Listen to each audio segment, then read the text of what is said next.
সালাম জানাই পীর সাহেব চরমনাই। আজ মোরা সব দিলের মাঝে দিনের আলো জ্বালো, দিন বিরোধী ইস্যুতে ফের বজ্র আওয়াজ তোলো।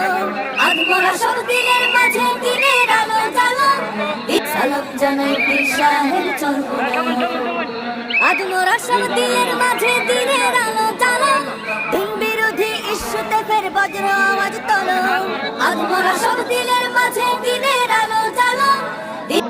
বাংলার জিন্দা শাহজালাল আল্লামা মুফতি ফয়জুল করিম শাহকে চরমনাই যদি একটা ডাক দেয়, টেকনাফ থেকে তেতুলিয়া, রূপসা থেকে পাথুরিয়া, বাংলার ওয়ালিতে গলিতে এক গণ বিপ্লব করে উঠবে। ওই বিপ্লব তোমরা কোনোভাবেই থামাতে পারবে না।